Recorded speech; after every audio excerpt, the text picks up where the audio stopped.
Bill Gates now owns more farmland than any individual in American history, and he's been buying it up in a secret for over a decade. But when you discover what he's really doing with all this land, you'll understand why conspiracy theories are swirling and why every American should be paying attention. This isn't just about farming, it's about control, and the truth will shock you. Why this matters.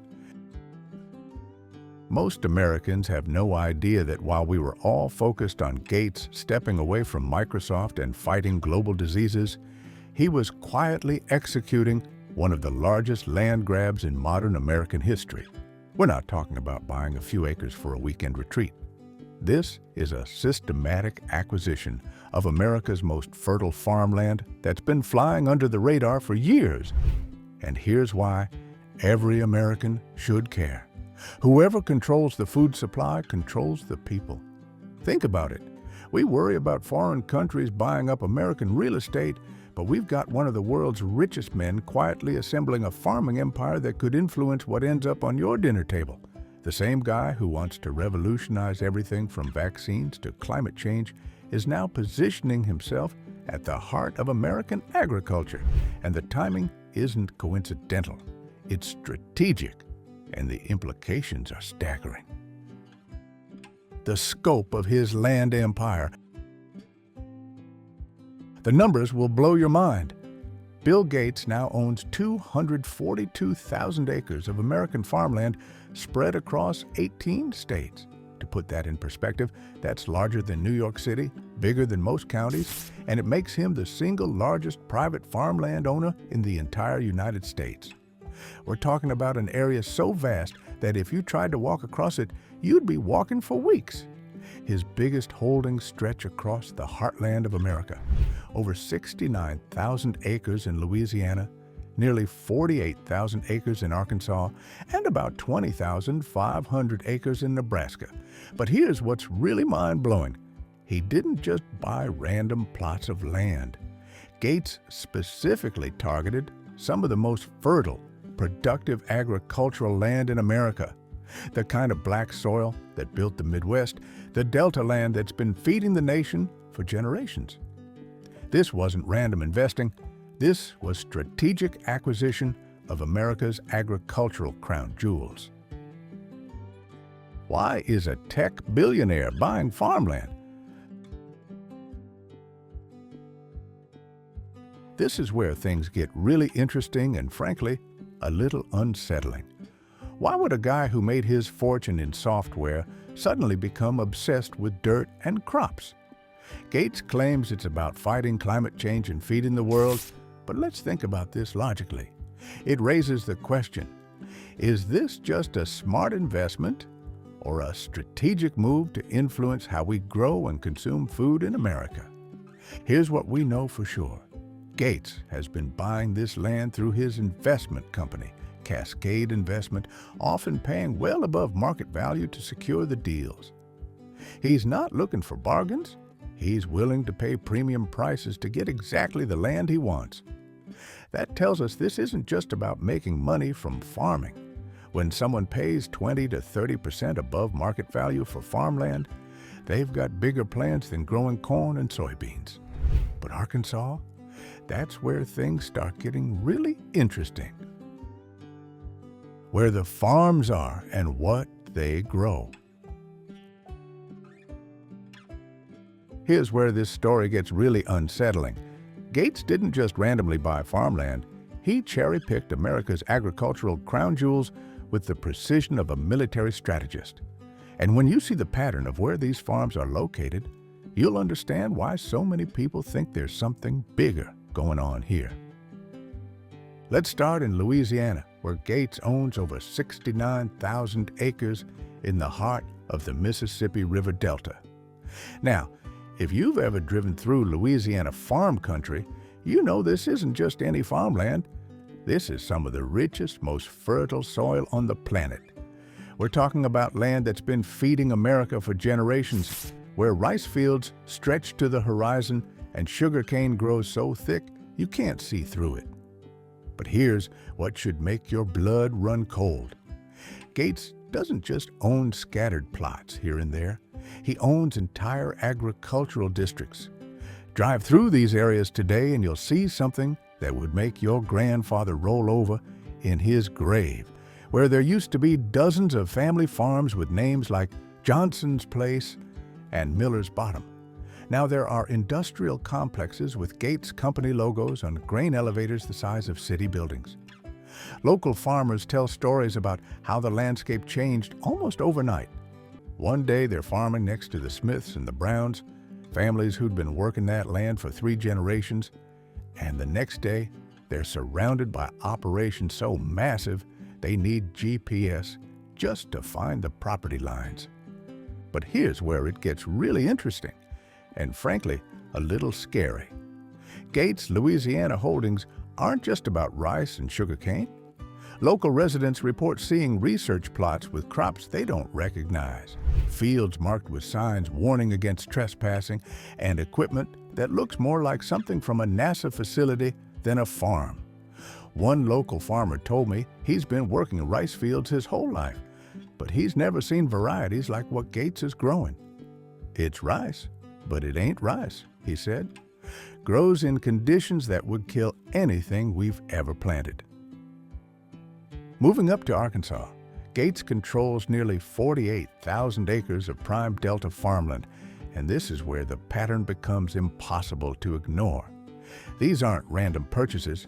Every single acre is positioned along major transportation corridors, rivers, railways, highways that can move massive quantities of crops anywhere in the country. It's like he's not just buying farms, he's buying control over how food moves through America. The Arkansas operations focus on soybeans, cotton, and corn, but local farmers say something's different about how Gates's operations work. Traditional farming follows the seasons. You plant in spring, tend through summer, harvest in fall. But Gates's farms seem to operate year-round, with equipment running at all hours, lights burning in processing facilities through the night, and trucks moving crops even in the dead of winter. It's like they're not farming, one local told me. It's like they're manufacturing something. And then there's Nebraska, where Gates owns about 20,500 acres of some of the most productive corn and wheat ground in America. This is Great Plains, farming at its most impressive. Vast fields that stretch to the horizon, where a single field can be larger than entire towns back east. But here's what's got local farmers scratching their heads. Gates' Nebraska operations are using center pivot irrigation systems so advanced they're controlled by satellites, growing crop varieties that seem designed for conditions that don't exist yet. Local residents report seeing test plots with plants that look familiar, but somehow different. Corn that grows in soil so salty it would kill normal varieties. Wheat that seems to thrive during drought conditions that would devastate traditional crops. It's like Gates isn't just farming for today's conditions. He's farming for a future that the rest of us can't even imagine yet. But here's the part that should keep every American awake at night. Gates's farms aren't just scattered across random states. Look at a map of his holdings, and you'll see they form a pattern across America's most critical agricultural regions.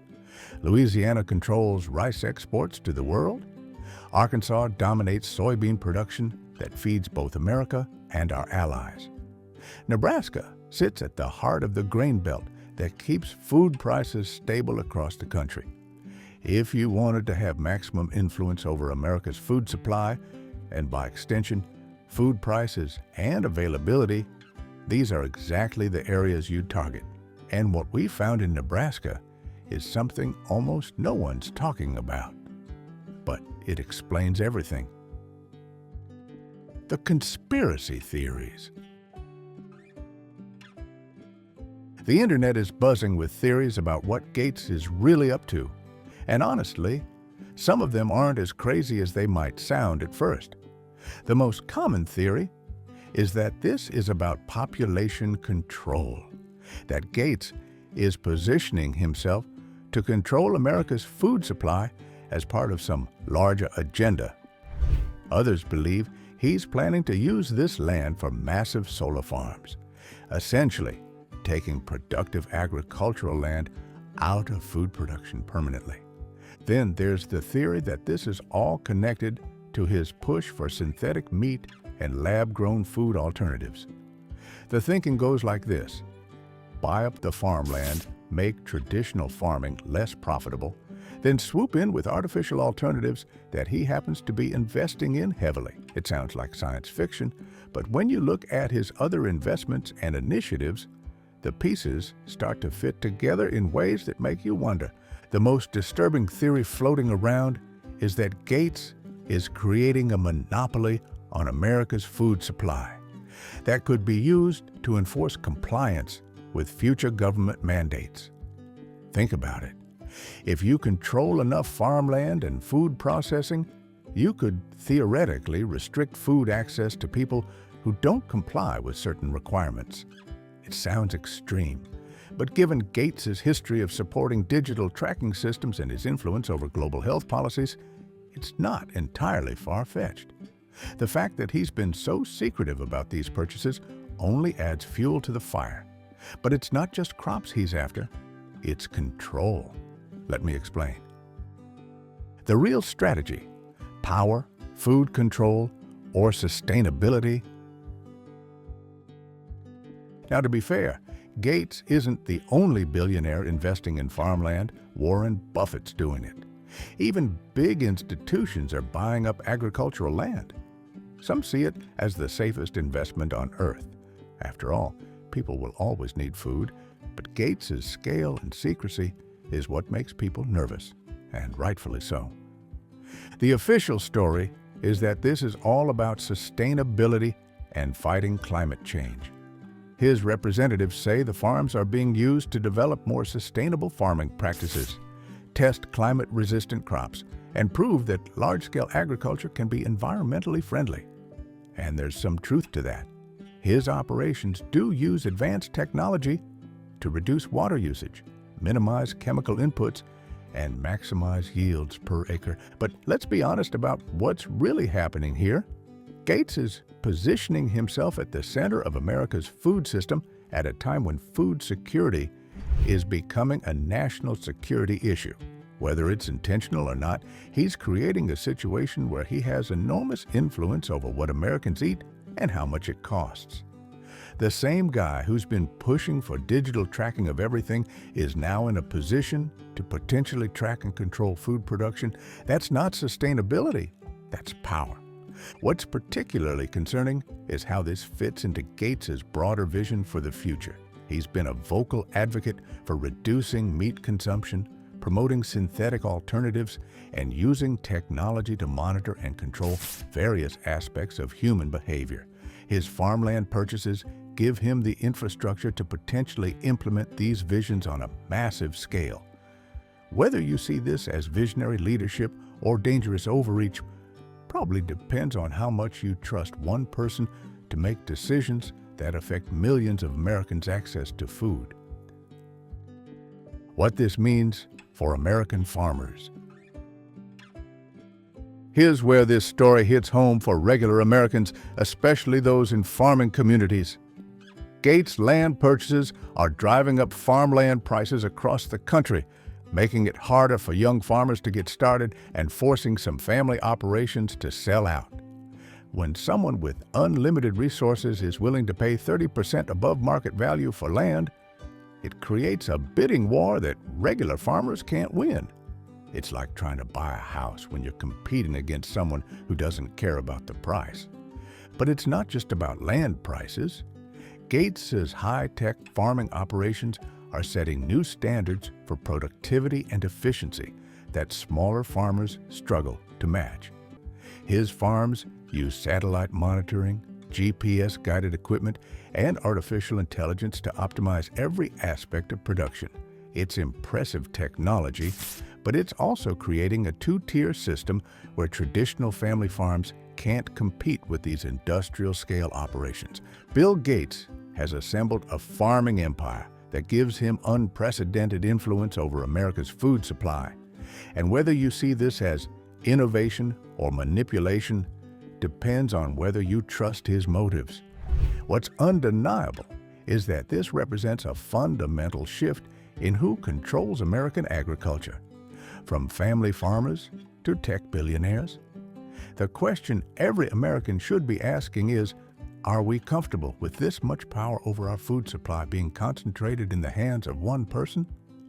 If this story opened your eyes to what's really happening in American agriculture, make sure to subscribe, because we're just getting started exposing the truth about who's really controlling our food system.